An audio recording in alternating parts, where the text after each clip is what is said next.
listening to PetLifeRadio.com.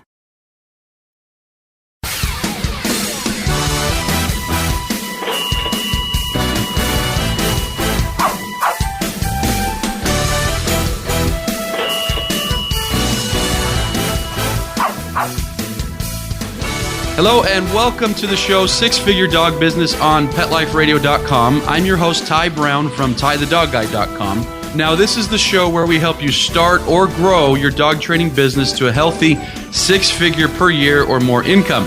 Now, in today's show, I'm really excited. We've actually got someone that's in the trenches. He's using a method that any dog business person can use to immediately grow their business. So stay with us. I'm going to be coming back with Enrique Marquez talking about Facebook dark posts.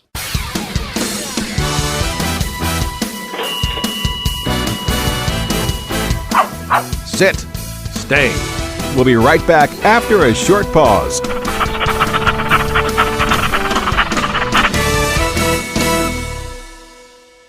Active for Pets is a new wellness platform and app that helps pet parents save time and money on their vet bills. Stop paying for unnecessary vet treatments. Consult with the vet online. Get unlimited access to your pet's entire health history from any computer or smartphone with the Active for Pets app. Vaccinations, medications, test results, and more. Active for Pets gives you access to a team of expert vets for non-emergency care. Make an appointment before, during, or after office hours. Skip the waiting room and get a secure online vet consult on your schedule. Taking care of your pets is as easy as it gets with Active for Pets. Ready to try Active for Pets? Listeners get 40% off a one-year membership. To get this great offer, use promo code PETLIFE on the sign-up page of active4pets.com. That's ACTIV, the number 4, PETS.com. Or call 888-512-2848. Let's talk pets on PetLifeRadio.com.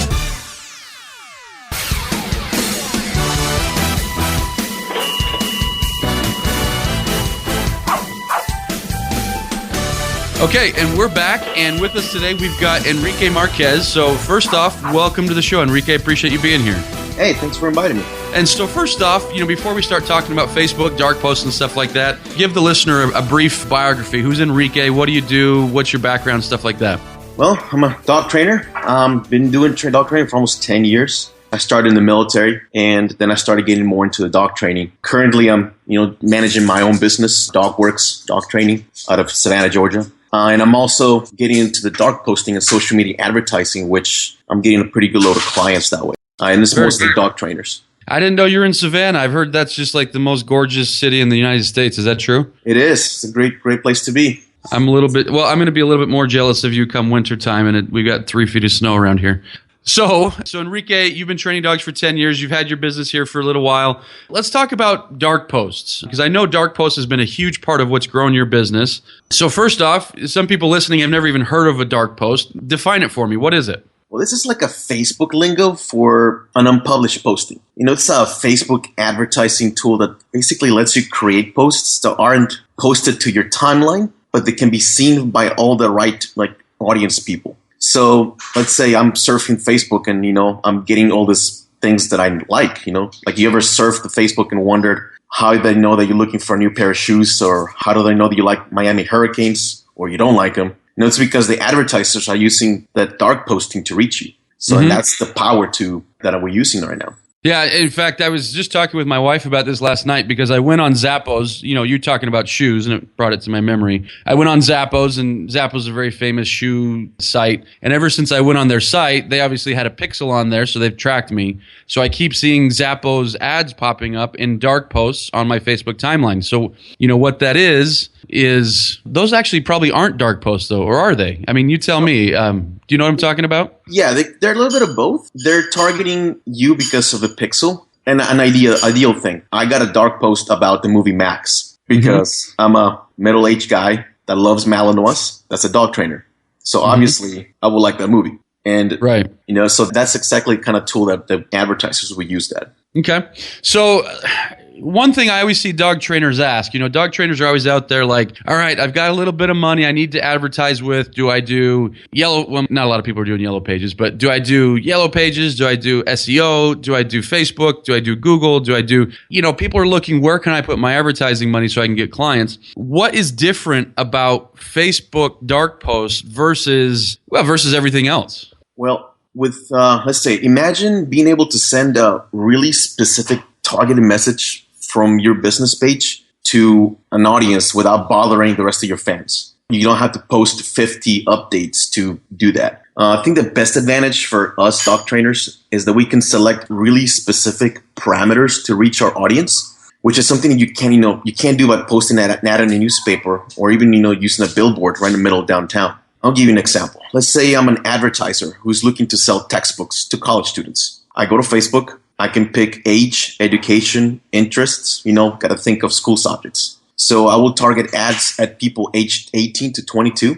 that go to college or university and enjoy math. And you can see how I can target math books to those people. And these ads are going to appear as snippets, as, on your timeline, as opposed to pop-ups or, Google ads that are going to be more sell. Does that make sense? They're more normal. Yeah, and so they kind of fit into the flow, right? I mean, correct me if I'm wrong, but really the only way that you can tell that it's an ad is that tiny little underneath the name it says sponsored. Is that really the only way you can tell if it's an ad? Yeah. Another way you can tell if it's an ad, if it's if you're using a laptop or a PC, it's on the right side of the screen. But not a whole lot of people are using right side of the screen anymore. Gotcha. Yeah, most people are doing it within the timeline, right? Yeah. Gotcha. Another thing that I want to share that you can also track testing. For example, I can set up 20 different versions of an update and send it to 20 different types of people without, upsetting my fans. Because if I put 20 stuff on my timeline one day, people are going to stop following me. So that's really powerful stuff. I can do the same. Let's say an ad. I'm trying to do a puppy class. So I can select a puppy that is a different breed and then select that and target that to owners of those breeds. German Shepherds, Belgian Malinois, whatever you can think of. That's awesome. And so it sounds like what you're saying to me is, and correct me if I'm wrong here, but the difference between Facebook and a billboard, Facebook and SEO, Facebook and anything else is it really boils down to a few things. Extreme targeting. I mean, you can really target really well. And then also just the placement isn't so obtrusive, right? Like it's just kind of there. They're scrolling through their feed and they happen to see it. And so it's not like, they're reading a magazine and they're really liking an article and boom, here's a big ad. It's just kind of within what they're looking at. Those are some of the big differences, right? Yes. And nowadays, people are with technology and even just advertisers, you're getting bombarded every day with buy. And subconsciously, you are removing those things from your mindset, which is one of the reasons why advertisers are not using the right side of the screen anymore, because they actually did a study where most people will not pay attention at what the right side of the screen is because they have learned subconsciously that they're just trying to sell you crap. And I think of things that because I've bought things off of Facebook, and the only time my eye ever travels to that right part of the screen is like if it was something I just was interested in, like Zappos, for example. Like I went on Zappos and then I did see an ad on the right and I was like, oh, Zappos. But, so if it's like right there fresh in my mind, I might, like my mind's eye might go to the right. But other than that, you're right. My mind never goes to that right side of the page. Yours is probably the same, right? Yeah, it's the same. That's awesome. Okay. And so placement, targeting, these are huge. Tell me a little bit more about targeting. I mean, so think of the dog walker in Cincinnati or the dog trainer in Houston. What kind of things can they actually target? So I think, like successful dark posting, I think is before you start, I think the best people is just sit back and kind of have some strategy goals in place. Something my clients have found really useful is to have like a 6-month and a 1-year goal. Basically, what would you like to be in 6 months and a 1 year business-wise? Now that you know where you want to be, you can do some reverse engineering to backtrace exactly how to get there. And this is how you can see where, how, and why, you can use your marketing campaigns. For example, it will do me no good if I want to advertise lots of puppy video training if I want to build a canine working club. Knowing that I want to expand, agility classes from 1 class a week to 5 and have my new boarding services in max capacity, then I can create on a good campaign, but also laser focus on what I want to do, such as, do a video of my state-of-the-art boarding,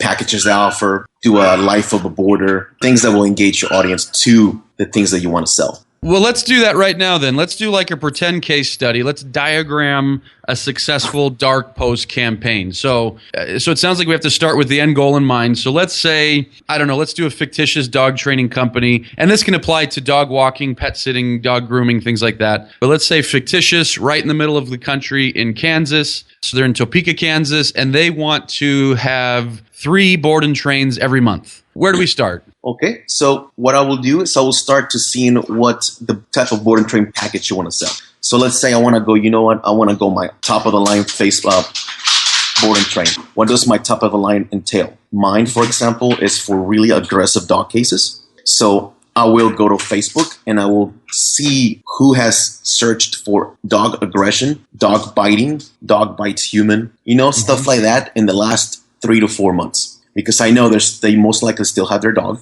and most likely they're still going through the same thing. Also, what is your ideal client? Facebook has some really, I would say, creepy ad strategies. You can even target people based on how much they make a year. So if you want to sell something really expensive, you can target people that, make, throw an example, $100,000 a year and such. So you can actually be more comfortable in making a more aggressive sale, for example. Once you do that, you want to focus on one portion of a board and train package. For example, show a little before and after video, a 30-second video, or show a success story, a post where the owner tells you, how much their life has changed in such a short time and what they were using.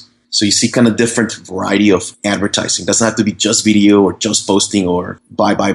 The best strategy that I found so far is basically sharing your value to the customer, not just going, hey, I'm offering classes, come sign up today. It's one of those like, hey, look, this is what your puppy can do today. Sorry to interrupt you there, but the difference is, I guess you could kind of sum it up in what you do versus what you produce. So like what you do is like, hey, we offer puppy classes versus what you produce is, hey, look at this client, look at what his experience is like, or look at what this dog's experience was like. Is that a fair assessment of what you're saying? Yes, totally. Awesome. And I'm going to interrupt you for just another quick little second. I want to make sure we're getting into this diagramming. So folks, stay with us. We're going to break here for a quick break. When we come back, though, I want to keep diagramming how we're going to get this Topeka, Kansas dog training business to get their 3 board and trains a month at $2,500 each so that they're making $90,000, or I don't know. We'll do the math on that. But anyways, so that they're making a good amount of money per year off of their board and trains. So stay right with us. We'll be back with Enrique Marquez.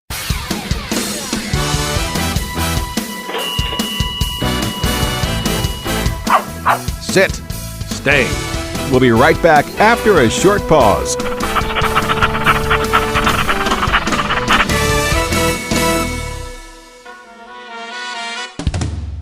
Amazing Pet Expos is coming to a city near you. Admission is always free, and your pet is welcome. Shopping, adoptions, free nail trims, discounted shots and microchipping, agility, a pet costume contest, and much more. Plus, meet the guys from Animal Planet's hit TV series Tank and Pit Boss. Online at AmazingPetExpos.com. Bring your pets to the Pet Expo. It's DesignerPetSweaters.com. Hand-knitted designer sweaters for your precious pup or cool cat. Beautiful couture patterns for your pets, including custom-knitted formal wear, casual wear, yachting, and even sports-themed. Many designer pet sweaters include feathered tammy hats, top hats, and a lot of sparkle. Each sweater includes leg loops, front paw sleeves, and leash opening. Visit DesignerPetSweaters.com to order your 4-legged fashions today. Large or small, we fit them all. DesignerPetSweaters.com. Let's talk pets. Let's talk pets On Pet Life Radio. Pet Life Radio. PetLifeRadio.com.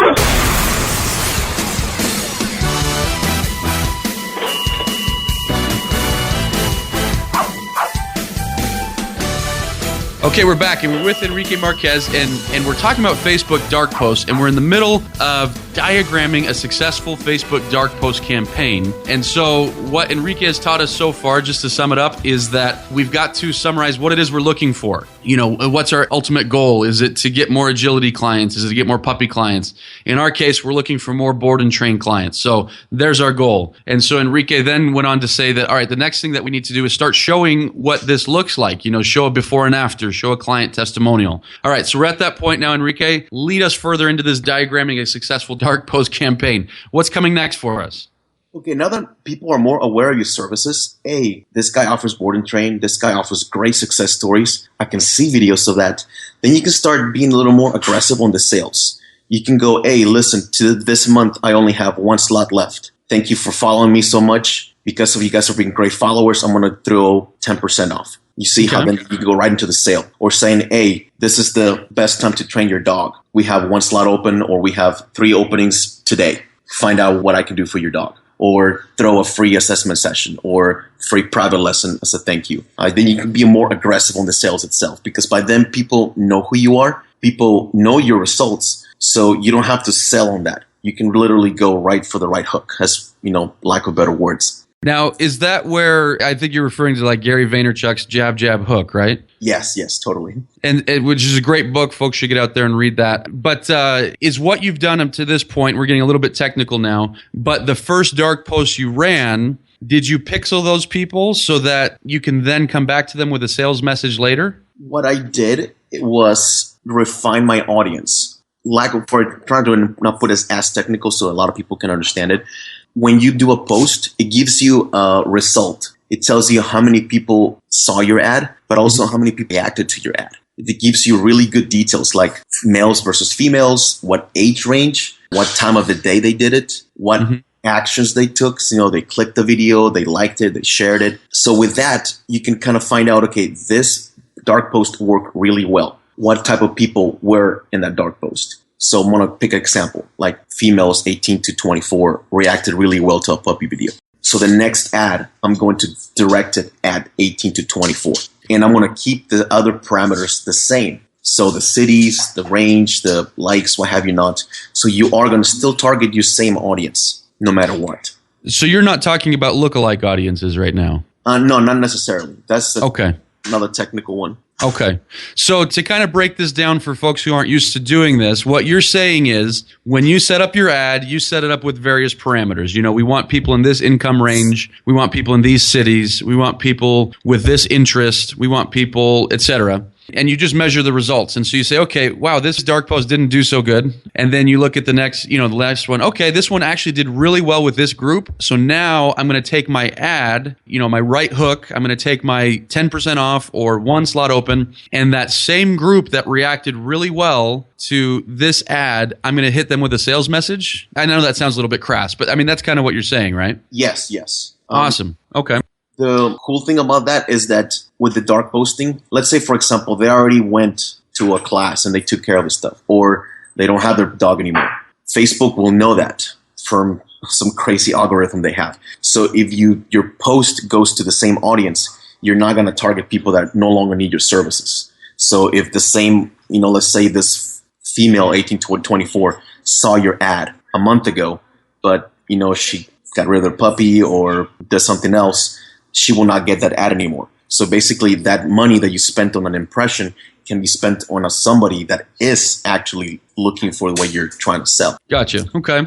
So I think I see this is brilliant. I'm seeing what you're doing here to take from Gary Vaynerchuk, your jab, jab, hook, meaning let me give you some content, and then boom, here's a great sales message now that you know who I am. Let me ask you, what kind of money are you putting towards your jabs? What kind of money are you putting towards your hooks as far as, your ad spend? Well, it really all depends also on of course, your budget and your goals. So I have a client that it's moving to a new city. So I want to get a brand awareness, basically show people that the new dog trainer in town. So that requires a very specific, just throw a number here, $1,000 a month. And then I have another client that wants to make $500,000 in sales the next year. That's going to it's going to take a little more aggressive campaign on that because I have to, basically create a lot of crafting stuff. If you're just starting out, I think a good set of rule of thumb will be at least put 50% of your advertising campaign into social media. And I know that sounds outlandish for a lot of people, but what I want to share with people is where the eyes are, the attention will follow. So, I can tell you a good example. Yesterday I was in Starbucks in the morning, getting my morning coffee. And I looked around. People were not ordering their coffee, they were on their phone. Yeah. That's it. There's times where, you can't even see. People are driving and looking at their Facebook at the same time. It's kind of scary, but it's that. So we're focusing on where the eyes are. And obviously, the more people spend on Facebook, Instagram, Twitter, what have you not, you have a more opportunity to reach for them, which is, again, the advantage versus, typical media advertising like newspaper or a billboard, what have you not. Gotcha. Well, I mean, let me just throw out a hypothetical. And I know you can't give me an exact answer because it's going to depend on every market and every goal and things like that. But let's say somebody's listening to this and they're like, okay, I've got a little bit of money. I want to test this. I've got $200. Would you think that somebody could see results if the campaign was crafted correctly? Like if put $50 towards boosting a post and then $100 towards, boosting an ad? I mean, can you see results from something from an ad spend so small, or do you need bigger? Well, I'll give you an example. Me, when I first started my business, I was on a shoestring budget. I'm talking like $10 a week of advertising. That's not a lot. I mean, that's nothing. But because I took my time crafting that really cool ad for that specific client, and that, my first few months, I was kind of trying to get my boarding rate up to at least 2 a month. I targeted that. So using those $10, I was able to get my slots filled. Now Awesome. I'm spending more money, and obviously the more money I spend, the more revenue I get in the end. Gotcha. Now, are you keeping people on Facebook? And so what I mean by that is there's two schools of thought, or not two schools of thought, but there's a couple strategies. So you could potentially be, like let's say one of your jabs, one of your just content pieces. It could be all on Facebook. It's a video that's on Facebook. Or do you ever have them click off so that they actually get on your website? What's your strategy on that typically? I'll give you a good example of an ad that I ran at the beginning of summer. So what I did is I did a little video of an Australian Shepherd puppy doing some off-leash work, running around the beach with a female owner. Nothing super exciting, just a 30-second video. I targeted that to females 21 to 35 that own a new puppy, that like the beach, and that have been looking for puppy training classes in the last month. You see how that super targeting was there? It played right into the audience that I wanted. That's awesome. Yeah. And with that, I spent about, let me see, I'm trying to think the top of my head. I think it was $40 or $50 for that ad. I was able to sell 4 private lesson packages. They're not cheap, just off that ad alone. Wow. So that's the power of it. Now, I'm noticing, Enrique, that you do a lot of your targeting towards young women in their 20s. This is starting to scare me a little bit. No, and the one thing that I learned through the Facebook posting is that the majority of the audience that's responding to my dog training is females 24 to 40 years old. You must be that handsome. That's awesome, man. Congratulations. I wish. We'll see. I also would agree with that. And you can see how they'll be different. If you're a dog walker, you would focus to, single males or single females that work a lot because they want dog walking services. Dog boarding or veterinarian. You can focus on, you see what I mean? Every audience will have a different target. So it depends on what your job is. You can focus on that. That's awesome. My target audience will not be your ideal target audience. So I think that's something we have to be really important to that. Well, and that goes back to what you say, where the eyes go. I mean, if you're finding that your message resonates with this group, they happen to be 30-year-old women, then keep advertising to that group. I mean, it just makes sense. That's awesome. One last question, then I want to kind of wrap up and kind of get how folks can contact you so that you can do this for them. How are you tracking effectiveness? Because this is one area where I think a lot of people go wrong with Facebook ads, or any ads for that matter, is they just throw it out there and then they're like, they'll try to ask people like, hey, how did you find us? And that can work, but sometimes somebody saw you a little while ago or whatever and they forget how they found you. How do you know what's coming from Facebook and what's just coming from your website or coming from referral or what have you? Well, one that you can do for techie nerds is you can track the audience via posts directly. You can see how many people ads was served to, rise responded, action they took. Like we talked about earlier. Using a pixel is also really useful, but that's something that you have to use on your website directly. So Let's go back to my example of the video. So at the end of the video, I had a call to action where it says, hey, would you like to learn how to have your puppy do this? Click here. They click right to a landing page that I had, where I had a pixel and I had more videos of dogs and what have you not. So then I was able to track who responded to the ad, but also who purchased my products from that ad and who left. And obviously with the pixel, I was able to target them a little more refined. And just for folks who don't know what a pixel is, it's just a simple piece of code that you put on your website. And so what Facebook allows you to do with that is when they click from Facebook to your website, that pixel recognizes them. And so you can do things with that. You can create a group of people based on that pixel, and you could keep sending ads their way and things like that. Am I saying that right, Enrique? Yeah. Okay. And also you can create an audience, like you were talking lookalike audiences. And you can start seeing, okay, this ad really resonates to, for example, females 18 to 24, or this ad really resonates to guys 35 to 50. So then you can craft that specific ad to that target audience and eliminate the other audiences itself. You know, if it's not working for males, there's no point in me throwing my money for males because it's just not going to work. Same thing with females, same thing with age range or any, tons of parameters that you can use. This is awesome, man. This has been all incredible content. So I hope folks have been taking notes because there's some real gems in here about how to do it right. You know, that jab hook where you give them content, and then, boom, come with a message, a sales message, I think is huge. And the way that you're doing it with the targeting is awesome. So now some folks are like, okay, I'm going to go do this on my own. Other people are like, Enrique, I need you to do this for me. How can people get in touch with you and have you work with their campaigns? If they want to contact me, the best way is email, and it's admin@dogworks.us. So and how do you spell Dogworks? DOGWORX. .us. Correct? Yes, that's correct. Awesome. Well, so for folks listening today, thank you so much for listening. Thank you, Enrique, so much for being on the show. And I encourage you all to head over to PetLifeRadio.com, click on Six Figure Dog Business so you can listen to all of my shows. And while you're there, listen to all the other shows. There's tons of great content on the site. Thanks for listening, and we'll talk to you in our next episode. Let's Talk Pets, every week on demand, only on PetLifeRadio.com.